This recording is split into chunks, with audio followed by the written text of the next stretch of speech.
আসসালামু আলাইকুম, welcome to Salma's kitchen. আজকে আমি বেশ কিছু ভাজি রেসিপি শেয়ার করব। ভাজি আর ভর্তা আমাদের বাঙালির ঐতিহ্য, আমাদের বাংলাদেশিদের খুবই পছন্দের একটি খাবার। যে কোনো ধরনের ভর্তা হলে বা ভাজি হলে আমাদের খাবারের আয়োজনটা খুব ভালো হয়, আমরা অনেক মজা করে ভাত খেতে পারি। আর ভাজি দিয়ে রুটি পরোটাও খুব মজা করে খাওয়া যায়। বিশেষ করে আলু ভাজির তো কোনো তুলনাই হয় না। আমার চ্যানেলে আমি আলু ভাজির একটা রেসিপি শেয়ার করেছিলাম অনেক বছর আগে। সেটা এত বেশি মানুষ পছন্দ করেছে যে সেটার জন্য আমি সবার কাছে খুবই কৃতজ্ঞ। সবাই খুবই পছন্দ করেছে ওই আলু ভাজি রেসিপিটা। তারই পরিপ্রেক্ষিতে আজকে ভাবলাম যে আমি আরো কিছু ভাজি রেসিপি আপনাদের সাথে শেয়ার করি। প্রথমে আমি রান্না করব ফুলকপির ভাজি। ফুলকপি দিয়ে এভাবে শীতের সিজনে ভাজি রান্না করলে কিন্তু খেতে অনেক মজা হয়। আর এখন যেহেতু বাজারে প্রচুর ফুলকপি পাওয়া যায়, দামও কম, অনেক বড় সাইজের একটা ফুলকপি আমি ভ্যান গাড়িওয়ালা আমাদের কাছ থেকে 20 টাকা দিয়ে, মাত্র 20 টাকা দিয়ে কিনেছি, যেটা রান্না করলে 2 বেলার ভাত খুব মজা করে খেয়ে ফেলা যায়। তো যাই হোক, ফুলকপির ভাজিটা তৈরি করতে এখানে আমি বড় সাইজের ফুলকপির অর্ধেকটা একটু চিকন করে কেটে নেওয়ার চেষ্টা করেছি, একটু ছোট ছোট টুকরো করে কেটে নেওয়ার চেষ্টা করেছি। সেই সাথে 2টা মাঝারি সাইজের আলুকেও কুচি করে নিয়েছি, একটু মোটা করে কুচি করেছি, একদম মিহি করে কুচি করি নাই। তো চেষ্টা করেছি যাতে 2টা একসাথে সুন্দর করে সিদ্ধ হয়ে যায়, সেই জন্য ফুলকপিটাকে একটু বড় করে আর আলুটাকে একটু চিকন করে কুচি করে নিয়েছি। এবারে চলে যাচ্ছি চুলায় রান্নাটা শুরু করতে। চুলায় চলে এলাম, কড়াইতে দিয়ে দিব 3 টেবিল চামচ পরিমাণ রান্নার তেল। আমি সরিষার তেল দিয়ে রান্না করছি, আপনারা যে কোনো তেল দিয়ে রান্নাটা করতে পারবেন। তেলটা ভালো করে গরম করে নেব। তেল গরম হয়ে গেলে দিয়ে দিব আধা কাপ পরিমাণ পেঁয়াজ কুচি, সেই সাথে দিয়ে দিব 3টি চিড়ে নেওয়া কাঁচামরিচ। এবার পেঁয়াজ কুচিটাকে হালকা লাল করে ভেজে নিব। পেঁয়াজ কুচি হালকা লাল হয়ে গেলে দিয়ে দিব আলু কুচি আর ফুলকপি কুচি, নেড়ে চেড়ে মিলিয়ে নিব। এ পর্যায়ে দিয়ে দিব আধা চা চামচ পরিমাণ অর্থাৎ স্বাদ মতো লবণ আর 1 চামচের 3 ভাগের 1 ভাগ পরিমাণ হলুদের গুঁড়া। এবার নেড়ে চেড়ে মিলিয়ে নিব। নেড়ে চেড়ে আলু আর ফুলকপি, হলুদ, লবণ সমস্ত কিছু একসাথে মিলিয়ে নিলাম। এবার ঢাকনা দিয়ে ভাজিটাকে মিডিয়াম লো আছে রান্না করব 5 মিনিট। এর মাঝে ঢাকনা তুলে তুলে অবশ্যই নেড়ে দিতে হবে, তা না হলে কিন্তু নিচে লেগে যাবে। ফিরে আসছি 5 মিনিট পর। ফিরে এলাম 5 মিনিট পর, ঢাকনা খুলছি। ফুলকপি আলু দুইটাই খুব সুন্দরভাবে সেদ্ধ হয়ে গেছে।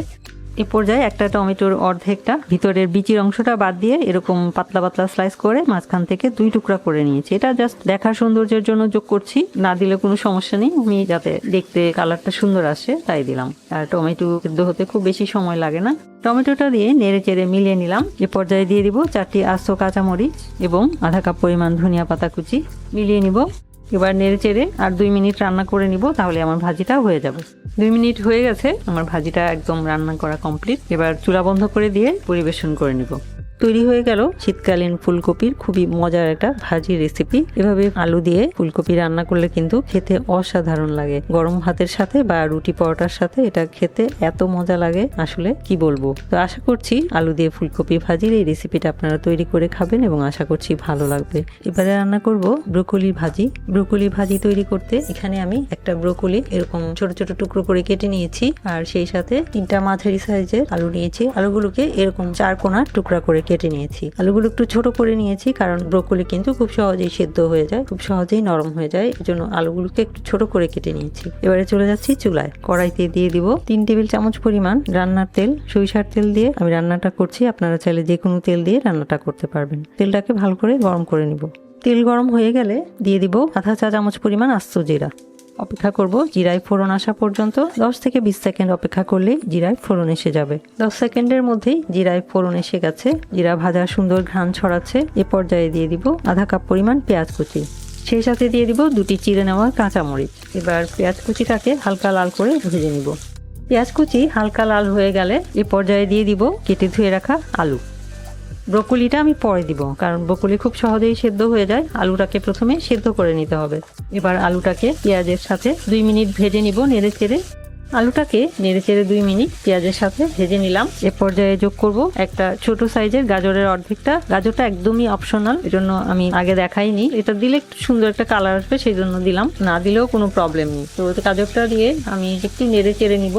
নেড়ে চেড়ে মিলিয়ে নিলাম। এবার যোগ করব আধা কাপ পরিমাণ পানি, আলুটা যাতে ভালোভাবে সেদ্ধ হয়ে যায়। আলুটাকে আমি সেদ্ধ করে তারপরে ব্রোকলিটা যোগ করব। চুলার আঁচটা এতক্ষণ মাঝারিতে ছিল, এখন মিডিয়াম হাইতে দিয়ে আমি ঢাকনা দিয়ে রান্না করব 4 মিনিট। ফিরে আসছি 4 মিনিট পর। ফিরে এলাম 4 মিনিট পর, ঢাকনা খুলছি। আলুতে যে পানিটা দিয়েছিলাম শুকিয়ে গেছে, চেক করে দেখবো আলু সেদ্ধ হয়েছে কিনা। একদম সিদ্ধ হয়ে গেছে। এ পর্যায়ে যোগ করব আধা চা চামচ পরিমাণ লবণ। লবণটা যার যার স্বাদ অনুযায়ী যোগ করলেই হবে। এবং 1 চা চামচের 3 ভাগের 1 ভাগ পরিমাণ হলুদের গুঁড়া। ব্রোকলিতে খুব বেশি হলুদের গুঁড়া দেওয়ার দরকার নাই, না চাইলে না দিলেও হবে। খুব সামান্য একটু দিলে সুন্দর একটা কালার আসবে, আর বেশি দিলে কিন্তু ব্রোকলির যে একটা সবুজ কালার সেটা নষ্ট হয়ে যায়। তো নেড়ে চেড়ে মিলিয়ে নিলাম। এবার যোগ করব ব্রোকলিটা দিয়ে নেড়ে চেড়ে নিব। 2 মিনিটের মতো নেড়ে চেড়ে সব একসাথে মিলিয়ে নিব। চুলার আঁচটা আমি আবার মিডিয়ামে দিয়ে দিয়েছি। এখন আবারও ঢাকনা দিয়ে রান্না করব 3 মিনিট। এর মাঝে ঢাকনা খুলে খুলে অবশ্যই নেড়ে দিতে হবে। আমি 1 মিনিট অন্তর অন্তর 3 বার নেড়ে দিচ্ছি। ফিরে এলাম 3 মিনিট পর, ঢাকনা খুলছি, নেড়ে চেড়ে নিব। এবার চেক করে দেখব ব্রোকলি সিদ্ধ হয়েছে কিনা। ব্রোকলি খুব সহজেই সিদ্ধ হয়ে যায়। সিদ্ধ হয়ে গেছে।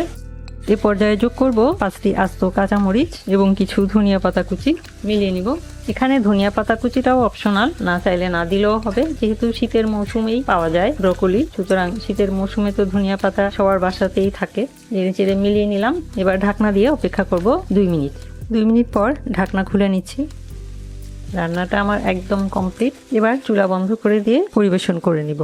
তৈরি হয়ে গেল ব্রোকলি ভাজির খুবই মজার একটি রেসিপি। এভাবে ব্রোকলি দিয়ে কিন্তু ভাজি রান্না করলেও খেতে অনেক মজা হয়। আর ব্রোকলি তো আমরা জানি খুবই স্বাস্থ্যকর একটি সবজি, ক্যান্সার প্রতিরোধে এছাড়াও বিভিন্ন রকম রোগ প্রতিরোধেও সহায়ক ভূমিকা পালন করে। এছাড়া ব্রোকলির মধ্যে আছে প্রচুর পরিমাণে মিনারেলস এবং ফাইবার, তো যার কারণে এটা খুবই হেলদি একটা সবজি। সারা বছর এই সবজিটা পাওয়া যায় না, শুধু শীতকালেই পাওয়া যায়। তো যতদিন পাবো ততদিন আমরা এই ব্রোকলিটা আমাদের খাদ্য তালিকায় রাখবো। তো আশা করছি ব্রোকলি ভাজির এই খুবই সহজ আর মজার রেসিপিটা আপনারা তৈরি করে খাবেন এবং আশা করছি ভালো লাগবে। এবারে তৈরি করব শালগম ভাজি। তো শালগমের ভাজি তৈরি করতে এখানে আমি 2টা এই সাইজের শালগম কুচি করে নিয়েছি। আলুর ভাজি মতো করে কুচি করে নিয়েছি। যে যেরকম ভাবে চান চাইলে আরো চিকন করেও কুচি করে নিতে পারেন। আমি সামান্য একটু মোটা করে কেটে নিয়েছি। আর সেই সাথে একটা ছোট সাইজের গাজরও কুচি করে নিয়েছি। গাজরটা একদমই অপশনাল, না চাইলে না দিলেও হবে। আমি গাজরটা যোগ করব কালারের জন্য, দেখতে একটু ভালো লাগবে। আর দেখতে ভালো লাগলে যে কোনো খাবারই ভালো লাগে। তো এবারে চলে যাচ্ছি চুলায়। কড়াইতে দিয়ে দিব 3 টেবিল চামচ পরিমাণ রান্নার তেল। আমি সরিষার তেল দিয়ে রান্নাটা করছি, আপনারা যে কোনো তেল দিয়ে রান্নাটা করতে পারবেন। এবার তেলটা ভালো করে গরম করে নিব। তেল গরম হয়ে গেলে দিয়ে দিব আধা চা চামচ পরিমাণ আস্ত কালো জিরা। অপেক্ষা করব কালো জিরায় ফোড়ন আসা পর্যন্ত। প্রায় 10 থেকে 15 সেকেন্ড ভেজে নিলেই হবে। কালো জিরা ভাজার সুন্দর ঘ্রাণ ছড়ালে দিয়ে দিব আধা কাপ পরিমাণ পেঁয়াজ কুচি এবং দিয়ে দিব 4টি চিড়ে নেওয়া কাঁচামরিচ। এবার পেঁয়াজটাকে হালকা লাল করে ভেজে নিব। পেঁয়াজ কুচিটা হালকা লাল হতে থাকলে দিয়ে দিব 2 টেবিল চামচ পরিমাণ রসুন কুচি। এখানে 4 থেকে 5টি রসুনের কোয়া কুচি করা আছে। রসুন কুচিটা দিয়ে 1 থেকে 1.5 মিনিট ভেজে নিব, তাহলে রসুনের যে কাঁচা একটা গন্ধ আছে সেটা চলে যাবে। রসুন কুচিটা দিয়ে 1 থেকে 1.5 মিনিট ভেজে নিলাম। এ পর্যায়ে দিয়ে দিব কুচি করা শালগম। নেড়ে চেড়ে মিলিয়ে নিব। নেড়ে চেড়ে মিলিয়ে নিলাম। এ পর্যায়ে যোগ করব স্বাদ মতো লবণ। আমি আধা চা চামচ পরিমাণ দিলাম, যার যার স্বাদ অনুযায়ী নিয়ে নিলেই হবে। এবং আধা চা চামচ পরিমাণ হলুদের গুঁড়া। নেড়ে চেড়ে আবারও মিলিয়ে নিলাম। এবার ঢাকনা দিয়ে শালগম কুচিটাকে রান্না করব 3 মিনিট। এর মাঝে মাঝে ঢাকনা তুলে তুলে নেড়ে দিব। ফিরে আসছি 3 মিনিট পর। ফিরে এলাম 3 মিনিট পর, ঢাকনা খুলছি। শালগমটা যেহেতু সেদ্ধ হতে একটু সময় নেবে, তাই শালগমটা আগে একটু ভেজে নিলাম। এ পর্যায়ে যোগ করব গাজর কুচি, কারণ শালগম যে সিজনে পাওয়া যায় অর্থাৎ শীতকালের গাজরটা একটু নরম হয়, সেদ্ধ হতে একটু সময় কম নেয়, তাই গাজরটা একটু পরে যোগ করলাম। এবার গাজরটা দিয়ে একটু নেড়ে চেড়ে মিলিয়ে নিচ্ছি। এখন আবারও ঢাকনা দিয়ে রান্না করব 3 থেকে 4 মিনিট। ফিরে আসছি 3 থেকে 4 মিনিট পর। ফিরে এলাম 3 থেকে 4 মিনিট পর। ঢাকনা খুলছি, নেড়ে চেড়ে নিব। এবার চেক করে দেখব শালগম সেদ্ধ হয়েছে কিনা। একদম সেদ্ধ হয়ে গেছে, আর গাজরটাও সেদ্ধ হবেই। এ পর্যায়ে যোগ করব 2টি চিড়ে নেওয়া কাঁচামরিচ, আধা কাপ পরিমাণ ধনিয়া পাতা কুচি, 2টি আস্ত কাঁচামরিচ। নেড়ে চেড়ে মিলিয়ে নিব। এবার ঢাকনা দিয়ে ভাজিটাকে আরো 3 মিনিট রান্না করে নিব। এর মাঝে ঢাকনা তুলে তুলে একবার নেড়ে দেব। ফিরে এলাম 3 মিনিট পর। ঢাকনা খুলে নিচ্ছি। রান্নাটা আমার একদম কমপ্লিট। এবারে চুলা অফ করে দিয়ে পরিবেশন করে নিব।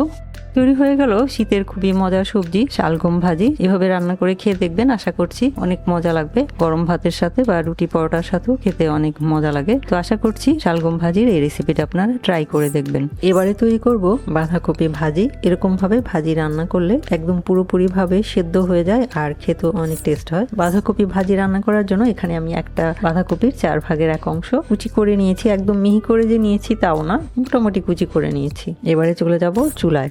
কড়াইতে দিয়ে দিব 3 টেবিল চামচ পরিমাণ রান্নার তেল। আমি সরিষার তেল দিয়ে রান্নাটা করছি, আপনারা চাইলে যে কোনো তেল দিয়ে রান্নাটা করতে পারবেন। এবার তেলটাকে ভালো করে গরম করে নিব।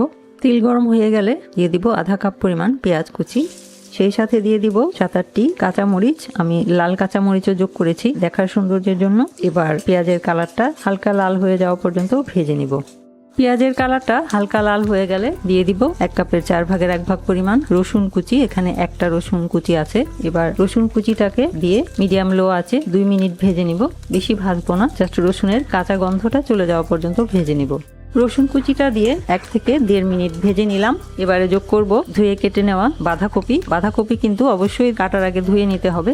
বাঁধাকপির ভেতরে কিন্তু ময়লা থাকে না, বাইরেরটাই একটু ভালো করে ধুয়ে তারপর কাটতে হয়, তাহলে আর পানি বের হয় না। এবার আমি বাঁধাকপিটাকে নেড়ে চেড়ে সবকিছুর সাথে মিলিয়ে নিলাম। এ পর্যায়ে যোগ করব আধা চা চামচ পরিমাণ লবণ এবং 1 চা চামচের 3 ভাগের 1 ভাগ পরিমাণ হলুদের গুঁড়া। যদি হলুদের গুঁড়া না দিতে চান না দিলেও হবে, কোনো সমস্যা নেই, জাস্ট একটু দিলাম কালারের জন্য। এবার বাঁধাকপি মিশ্রণটাকে মিলিয়ে নিলাম। এবার মিডিয়াম লো আছে ঢাকনা দিয়ে বাঁধাকপিটাকে 5 মিনিট ধরে রান্না করব। এর মাঝে মাঝে 1 মিনিট অন্তর অন্তর অর্থাৎ 4 বার ঢাকনা তুলে নেড়ে দিব, তা না হলে কিন্তু নিচে লেগে যাবে। ফিরে আসছি 5 মিনিট পর। ফিরে এলাম 5 মিনিট পর, ঢাকনা খুলছি।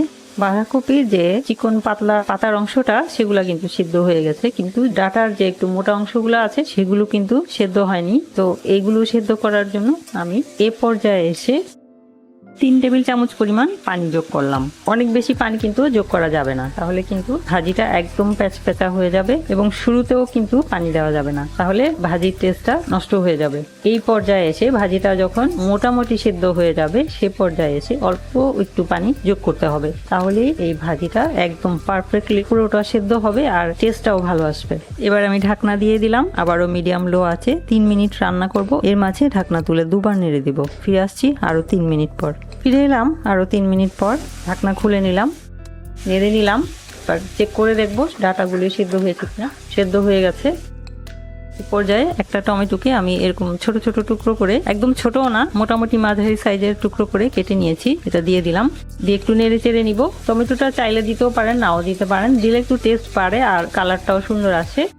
নেড়ে চেড়ে নিলাম। এই সাথে দিয়ে দিব 4টি আস্ত কাঁচামরিচ লাল সবুজ মিলিয়ে দিলাম এবং দিয়ে দিব আধা কাপ পরিমাণ ধনিয়া পাতা কুচি। মিলিয়ে নিব। ঢাকনা দিয়ে দিলাম, অপেক্ষা করব 2 মিনিট। এর মাঝে ঢাকনা তুলে একবার নেড়ে দিব। ফিরে এলাম 2 মিনিট পর, ঢাকনা খুলছি, নেড়ে চেড়ে নিলাম। ভাজিটা আমার রান্না করা একদম কমপ্লিট, পুরোটাই সুসিদ্ধ হয়ে গেছে আর টেস্টটাও অনেক দারুণ এভাবে রান্না করলে হয়। এবার আমি চুলা বন্ধ করে দিয়ে পরিবেশন করে নিচ্ছি।